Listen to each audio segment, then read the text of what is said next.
What's up, everybody? This is Dominic D'Angelo of adfreeshows.com, SEScoops.com, and it is Rumor and Innuendo Wednesday. But it is also Florida Gator Emmitt Smith's birthday. Happy birthday to Emmitt Smith, my all-time favorite running back of all time. And I am with a fellow Florida Gator in Robert Karplis, WCreative_ish. Robert, happy birthday, Emmitt Smith, right? Huh? Happy birthday, Emmitt Smith. I literally just got off of a work call like 30 seconds ago.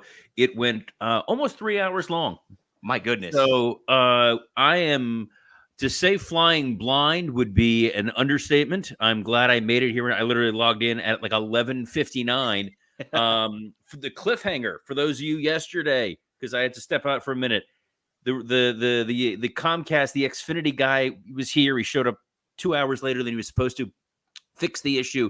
I jumped on. I started recording it towards the tail end of the episode, and he was still here working. And he heard it, and he comes up to me and he's like, "Yo, man, did you see that The Rock was back?"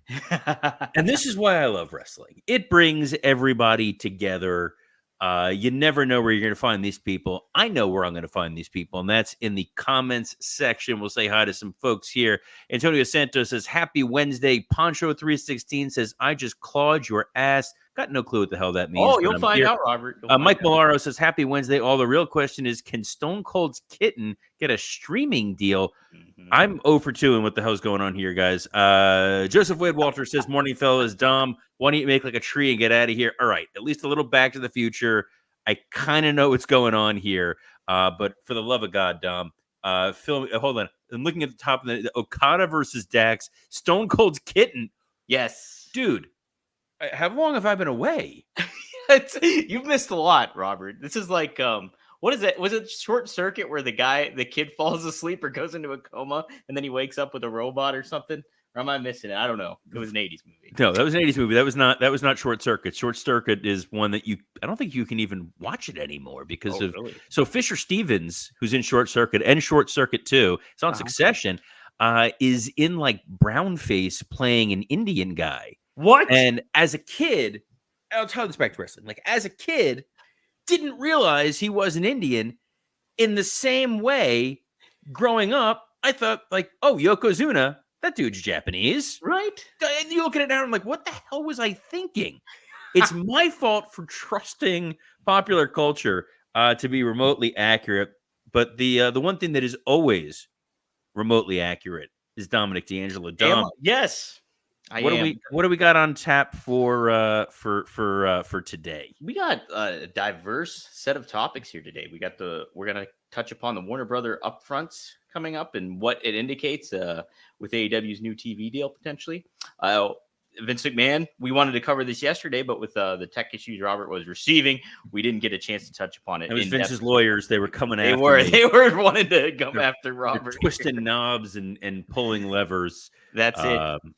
That's it. But then we're also going to preview AEW Dynamite, and we'll touch upon Steve Austin, Stone Cold Kitten going on. So let's kick it off here with AEW Dynamite. Tonight, it is indeed Wednesday, so obviously Dynamite is airing.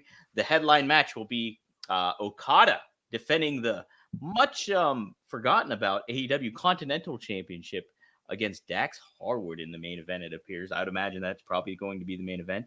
There's also an AEW World Tag Team Title Eliminator match. I hate these Eliminator matches, but the Young Bucks will be taking on Christopher Daniels and Matt Sydal. On top of that, we have a contract signing between Willow Nightingale and Mercedes Moné.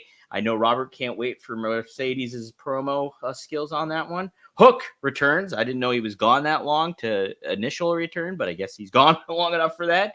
Will Ospreay and Roderick Strong will go face-to-face. Malachi Black answers Adam Copeland's challenge for Double or Nothing. Didn't know that the challenge was officially implemented. But Robert, what do you think of this Dynamite lineup tonight? Well, on Working Stiff, we do Dynamite or Dud, and on First Impression, I think there's a lot of odd matches that are probably going to be good, but it's like Kazuchika Okada versus Dax Harwood. Seems to me like a random, we pulled a name out of a hat. Dax is really, really good, but the audience primarily knows him as a tag wrestler. I get that we're trying to forward this AEW versus the Elite story. So I'll be curious to see what happens. I believe someone told me that the charges against Cash Wheeler had been dropped. So Right. I guess they can kind of focus on that. But they have not announced whether or not Eddie Kingston is cleared to participate in the Double or Nothing main event. So there's a possibility in this match we get an interference from someone who's going to be the fourth man for Team AEW. Spitballing, hypothesizing, rumor, and innuendo. But Dax is just a dude where you give him a chance, he's going to deliver a hell of a match.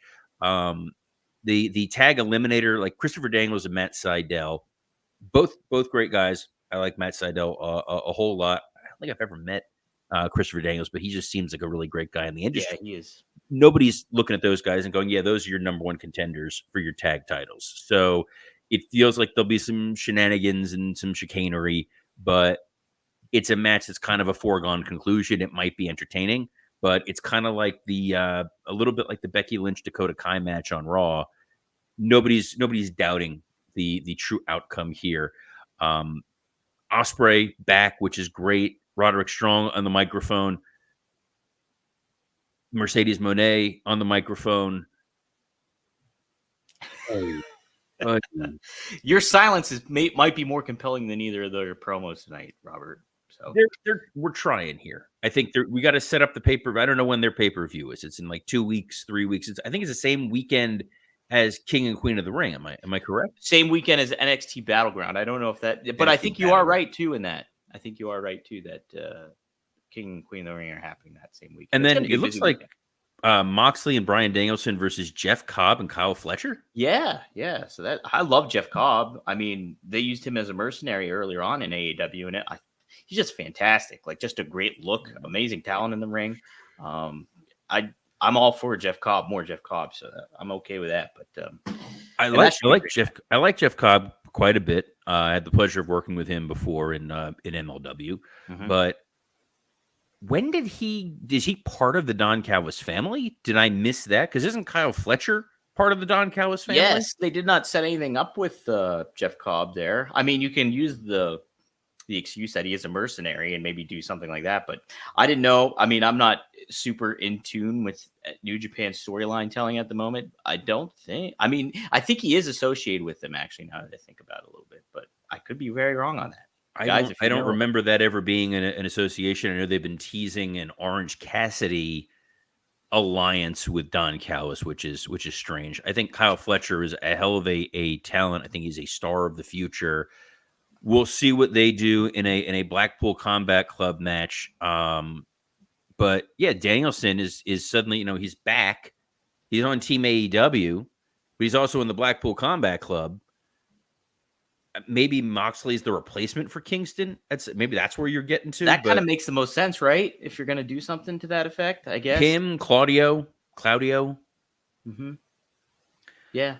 I'm looking at the range. I'm just a little baffled, quite frankly, with what AEW is putting out there this week. That's a great, can't miss. And unless I'm missing something, there's nothing in the advertised preview about the world champion. No, I didn't see anything lined up. I can check Twitter real quick. No, that's all right. This is what they put out there. It's just kind of strange that your world champion, has been such an afterthought that this feels even more so. But at least we're going to get that contract signing. Oh, hey, we got something. What do you like? It's an actual match. It's an actual match. It's AEW World Championship Eliminator match. Swerve Strickland will be taking on the Machine, Brian Cage, in a match. So they're tied in the Mogul Embassy storyline with that. But that has now been advertised 40 minutes ago.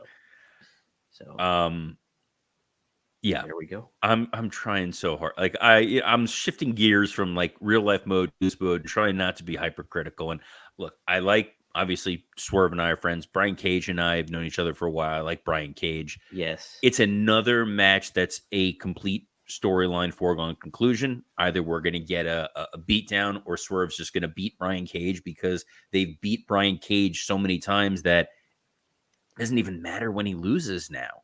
And when you have a guy who looks like that, yeah, that's terrible. It's really bad. And you know what? The Eliminator matches have just been a designation for like filler match, where it's like nobody ever wins an eliminator match, it seems. So if you're gonna do something, hey, maybe make Brian Cage win this match in some form or fashion. You have Christian interfere, you have somebody mess with it, and boom, there you go. Down the road, you can have a title match, and you kind of make it mean something. These eliminator matches seem forgettable because nobody ever wins them. Like they get the opportunity and then they don't win. And so, okay, what was the point of even have that match? It's just dumb. I didn't like it when WWE did it, like for the like a number one contendership match to earn your right to get the title. I didn't like those. Now here it is. It's just in AEW, it just seems counterproductive. I'm not a fan, But I will say this: the matches on the card, from just looking at them, they should be a lot of fun, I think, and maybe AEW will deliver tonight. We'll see. We'll see what they wind up doing. I wish that they would create some sort of maybe a ranking system of some sort, like wins and losses to set who's going to be where, and then that's how they can determine who number one contenders are. In what I swear is not a parody, that this is really a thing that's happening right now. So I just got a phone call. I was supposed to have a company was supposed to pick up something from my house. They said they were going to be here between 4 and 6. Yes. Between 4 and 6 post-meridian. Uh-huh. It is 12 o'clock. This is And hilarious. I just got a call, and they're like, oh, they're at the front gate. Are you absolutely kidding me? So you're going to have to forgive me I will for fill just in a moment so I can let them in. Dom, I leave this in your trusted hands. Okay. Let me think here. I want to cover a little bit more with Dynamite here. You know what? You're looking at a lot of these names, and I kind of touched upon this yesterday, was the fact that AEW has not built stars appropriately to fill in place of stars that get hurt, like Eddie Kingston. But I mean, Moxley makes sense. I think he'll be a good fill-in for that if they decide to go with him, because he's really been the flag bearer of AEW since he debuted. And like they've put the belt on him several times. They've made him a big prominent thing. But you look at other talents, and I'm looking at some names here. Like we spoke about Hook yesterday and how like he's been hot and cold and things like that. Even a guy like Christopher Daniels, a veteran who was kind of tying up his career in a lot of ways, he still had a lot of leeway and I think a lot of cachet early on in AEW. And they just didn't take advantage of that, take advantage of another partner of his in Scorpio Sky. I know he's hurt. I hope all is well with him. But then I look here too at Malachi Black, and he's finally getting a prominent spot on AEW television in a high-profile program with Adam Copeland. Yeah, I wonder from his own perspective, from his own thought process, if this feels like a little too late for him. We've heard reports of him not being very happy in AEW and not having those opportunities. Like, and just you think about it too, when he first debuted, how big of a deal that felt. Like, oh man, he's getting matches with Cody Rhodes. He's going to be such a dark, cool presence in AEW that really going to set the tone for like almost like, I don't want to say their Undertaker, but have that kind of dynamic to him. And like House of Black just seemed like a cool faction. And then again, I get so frustrated thinking about it, how they do not utilize these talents. They really reflected when it was WWE having the call-ups from NXT, and then you just knowing that Vince was not going to do anything with these NXT talents, and it just seemed like a fruitless effort. So you can hear Robert's dog barking. But yes, I'm on paper here, the card looks pretty darn cool. The card looks pretty exciting. They have some potential to make it an exciting show tonight. So we'll see what happens when it comes to all that. I cautiously optimistic, as I usually am with AEW. Guys, dang it, I wanted to really fill Robert in on this, so hopefully he can show up in time. Trying to think what I can else say about certain. Let's talk about this. Let's talk about the Warner Brother upfronts here. Now I'm getting word in the chat here that Warner Brothers Discovery did not even mention AEW in the upfronts, and a report from Fightful actually has. PW Insider reported that it was believed that a new deal has not been reached with AEW. So kind of speaks to the fact that upfronts that they weren't spoken on that. And while AEW is likely going to be mentioned they weren't likely going to be mentioned at the Warner Brother upfronts. Allegedly they weren't here. That a new deal is isn't likely to be announced. However, after speaking with AEW and Warner Brother Discovery sources, we learned a lot more about the relationship between the two parties. This is all from PW Insider, not me. I'm not saying I did. I've learned. We've told the announcement of a new deal is expected to be kept very close to the vest, and summer or fall could be more likely an announcement at this point. The exclusivity window between AEW and Warner Brother continues into the summer, though we don't have a firm date on when that ends. I thought it already ended. I'm very confused on this. Either way, I don't know. We talked about how Warner Brothers Discovery could be shifting their game plans, even with the loss of the NBA, the potential loss of the NBA on their TV deal, and how that could affect AEW in a negative fashion, which is just like, what are they going to do? Do they seem to have the product worthwhile in making it a big product of theirs when, the numbers haven't been that good to be forthright?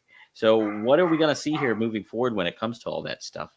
I don't know. I'm very skeptical. I hope that they make a deal with TNT or TBS, or better yet, I would hope they make an even bigger deal with somebody else. I would love to see that. And hey, if that were to happen, it's a stretch, but if that were to happen where they get a bigger deal, like, I'm just saying, throwing it out there for the hell of it, like a Fox or CBS or something like that, where like they kind of fill in that SmackDown role on a bigger network, somebody sees some potential in this, that would be a very big motivator for pro wrestling, for AEW, for everything else. That would be the ultimate thing to happen if they got on even a bigger broadcast channel or something like that when it comes to that. Don't see it happening by any sorts of the imagination, but that would obviously be the best possible outcome for him. This is something else that it's going to be interesting to see how Turner, Warner Brothers Discovery handles all this, if moving forward they will have that many people. Guys, too, I also wanted to mention, too, now we are live on Working Stiff X account, but we're also live on the Working Stiff YouTube channel. That was formerly actually the Greg Gagne and Magnum TA YouTube channel, but now it is the Working Stiff YouTube channel. So, guys, tune in and subscribe to that. Let's get the word out about Working Stiff. Dan and Robert actually just dropped a new episode yesterday, a bonus episode, something to sports entertain with, they call it, and they review WWE Raw. They talk about some other stuff on there, too, because comedian Dan St. Germain is on tour this week, so he will be out of pocket for their usual recording. There will be an added episode recording going on there. And just keep tuned into that. It should be pretty neat. Hey, guess what? I just muted the dog. I didn't even think about that. But speaking of dogs and animals, I'm just going to cover this right now. And if Robert happens to show up, heck, he can join in on the conversation. I've been a big Steve Austin proponent, fan, obviously, things like that. I got to meet him in 2018 and all that stuff. And I follow him on Instagram, on social media, and he has, and a lot of fans are aware of this too. Antonio Santos is well aware of it, and some other fans in the chat here too are as well. That Steve Austin has been. Oh, Robert's back. Sweet. Okay, let's bring him back in. Robert. Oh, I removed him. Hey, there you are. Hey, you're back in business, huh? Oh, great. Holy. I covered the Warner Brother upfronts a little bit. Okay, cool. I don't know if you've heard any news in regards to that, but maybe we can cover that a little bit more in detail tomorrow as well. But yeah, I think we're gonna want to talk about Warner upfronts when we talk about the quality of Dynamite from tonight's show. But we'll see where it's at. What I was talking about, I was kind of filling in a little bit because I didn't want to certainly cover the Vince McMahon stuff without you. But I did happen to mention Steve Austin did adopt a kitten. He has a cat. So if you follow him on Instagram, he's been really a big advocate for his cat Poncho that lives in a barn, hangs out. The cat like crawls all over him and hangs out with him while he's doing work. It's like such a surreal relationship that Steve Austin has with his cat Poncho. And they had another barn cat that just unfortunately passed away named Lefty. And so Steve Austin ended up adopting another kitten here that's only 6 weeks old and named it after Randy Savage. He named it Macho. So that's been like the kind of the talk this morning and it's gotten a lot of traction on social media already. I covered it on sdscoops.com. Take a look at that article. Real quick too, I want to plug friend of the show, current co-host on here, Zach Haydorn, has written a book about Steve Austin. It's called Stunning. It's going to be available everywhere Friday on Amazon, so you can check it out there. It's by Hybrid Shoot, so Jonathan Snowden, who does some good work there too. But take a look. This is a really thorough book. It's got like pictures, matches, everything like that. How Steve Austin became Stone Cold Steve Austin. Unauthorized, really good book. If you're a Steve Austin fan, if you like Zach Haydorn's work, and he's a great writer too, be sure to check that out. Available on Friday on Amazon. So I'll be doing a little bit more promotion with that. But I did not get a copy of this book, Zach. We have heat. I donated. I donated, Robert. So. I didn't realize it comes out this Friday. I talked to him about it before when he was on here that it was coming out. When it came out, we were going to have him back on, so we will have to schedule some quality Zach time. Vince, we were going to get to it yesterday. Why don't you tee this one up here, Dom? Sure, let's tee it up. This is not going to be our Blue Chew plug, by the way. No, not by any sorts of the imagination. Okay, so Vince McMahon, his legal team filed a memorandum, apparently. The most recent response from McMahon's legal team, they claim that Janel Grant's effort to strike McMahon's comments are at the height of hypocrisy, given that she has alleged about him. The new memorandum adds that the discovery in this case will show the following. I'll read these real quick, Robert, and then you can cover them. That Janel Grant, was in love with him, Vince McMahon, and that he was the love of her life, that he was her best friend, that she wanted to have sex with him and provided graphic detail, that she fantasized about being held down, enjoyed being in pain, and wanted rough sex, and that she wanted the defendant to watch her have sex with other people and know about her sex with others. She wanted the defendant to give her thousands of dollars for clothes, plastic surgery, and other gifts. She wanted to have a future with the defendant, Vince McMahon, even after signing the agreement. And finally, that she wanted the defendant to keep living in the same building so she could continue to see him even after signing the agreement. Robert, you made this prediction earlier on. What do you think about all this?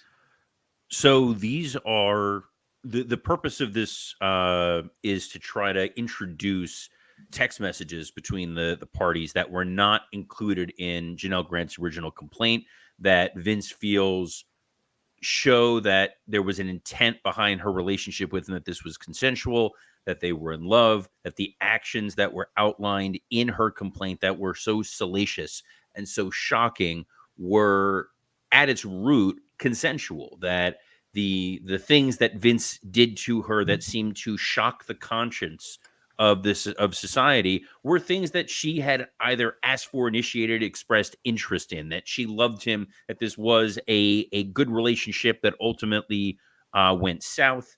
The idea that she wanted Vince to see her having sex with other people would then go into the claims against John Laurinaitis, against Brock Lesnar, around Vince showing images of her to other people, that these were consensual. And consent is really at the base and the basis of what this argument is. So this motion to strike is trying to keep these text messages out, that they can't be put in front of a jury. They can't be included within what a jury, whoever's going to be considering, is going to be considering. And if these get out, if they wind up being incorporated into the record, it's going to severely hinder Janel Grant's ability to recover. Because if Vince's side is saying, and I kind of said this is a tawdry, seedy, awful business to be in, but everyone's entitled to a zealous defense. When I was in law school, we used to joke, not really a joke, but it was just kind of a, if Bin Laden were to be caught, and this before Bin Laden obviously was killed by John Cena, but yes, if Bin Laden were caught, the ability to go and make a defense for him, for as unconscionable as what he did, is at the root of the profession. That's the job. It's like you entitled to a zealous defense. So in Vince's case, his defense is going to be, this was all consensual. This was a loving relationship. This was not some evil megalomaniacal monster holding control over a woman. This was, a romantic comedy meet cute in the corner of hell where this would have happened, and that everything that transpired was between two consenting adults. Even that to put that in front of a jury. I don't know how many people are necessarily going to believe it, but in their eyes, in their mind, they want to at least be able to put that defense forward, present this evidence, say, here's what she said, use her words against her, and try to either soften the blow or get this thing dismissed. It's also a good tactic to say, look, if these things get out, here's another incentive for you to settle and make this go away. Mm-hmm.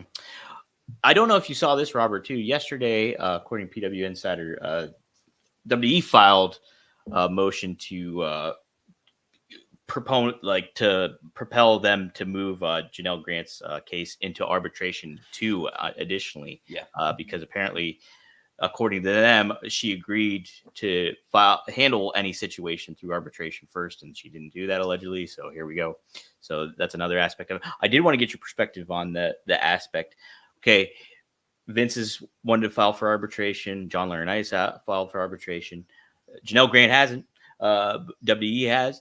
Is this kind of is there an association that we could make when it comes to Vince McMahon laying all this stuff out, saying, hey, text messages could surface, but then I'm also wanting to do arbitration? Is there kind of like a counterproductive thing to that? Or how do you kind of feel about those two things? Or do they coincide with one another?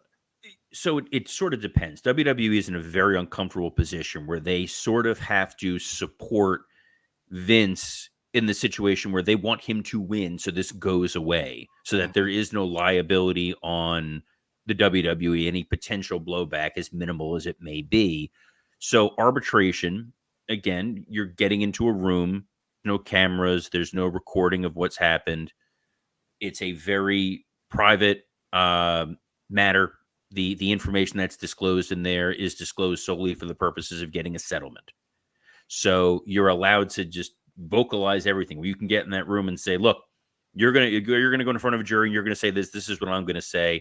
And a good mediator, a good person in the middle, is going to be in that room, a non-biased party who's going to broker this deal, is going to say, look, you're not going to get what you want, you're not going to get what you want, no side is going to ultimately be happy. We can come to a conclusion here today and make this go away. If the solution is, Janel Grant, you believe you are entitled to financial restitution, you believe that because of the pain and suffering and the damages that you've had, you are entitled to be made whole, then we are going to come to a dollar figure, a number that is going to make everyone happy. We are going to sign a document that this is now done. There is no further pending litigation. None of this information is going to see the light of day. And if it does, there are steep penalties for it. That obviously benefits WWE. That benefits John Laurinaitis. That benefits Vince McMahon. For Janel Grant's side, if the idea is there's a dollar figure I have in mind, maybe you go to arbitration and you get to that point. If you put this in front of a jury, you can shock the conscience of the general public. We know what kind of man Vince McMahon is because we've seen not only the Mr. McMahon character, but in books like the Ringmaster book by Abraham Josie Reisman, is right behind the book's right behind me. We know who Vince is. We kind of have some inkling between his interviews, between his actions, between stories that other people have told about working with him, what kind of person Vince is. You get a sympathetic jury who is not really keen on that, and then you let Janel Grant go up there and say, this was a very powerful billionaire CEO of a company who told me, if I want to have a job here, I need to do X, Y, and Z. And if I try to fight him on this, he's going to say, I control the courts, I control the police, I can make your life a living hell unless you do exactly what I say. Juries are going to want to give that woman lots and lots of money. So they want to try to keep it away from her. And some lawyers, not me, some lawyers will say, do you really want to trust your fate to a jury?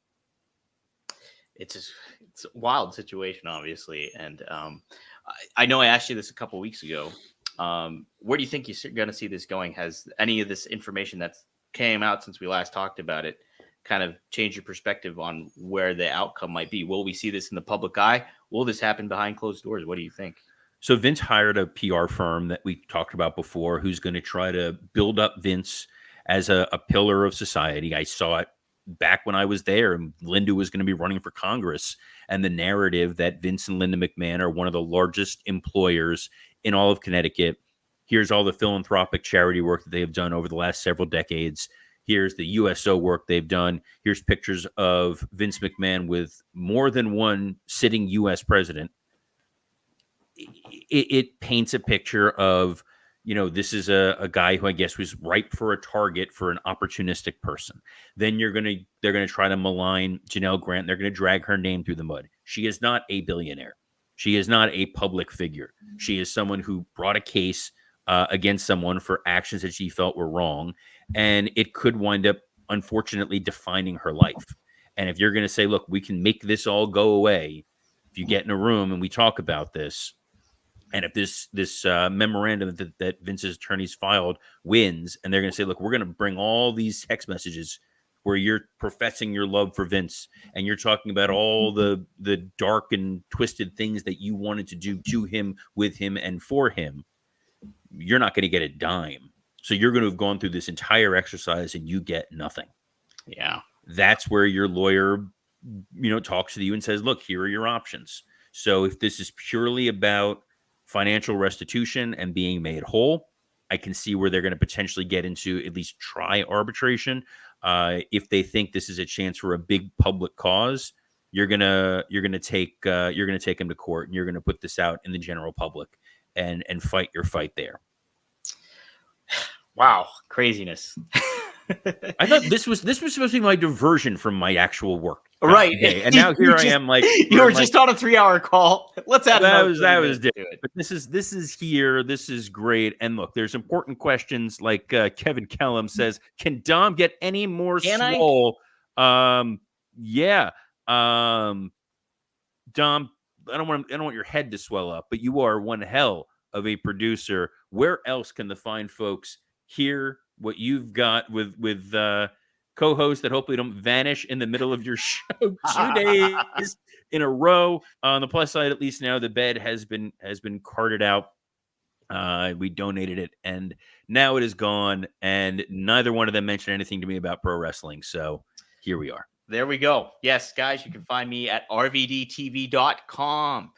New episode just dropped this past Monday, as it usually does. Monday, 4:20 p.m. Eastern Standard Time. We talk about Jacob Fatu. We talk about Kurt Angle.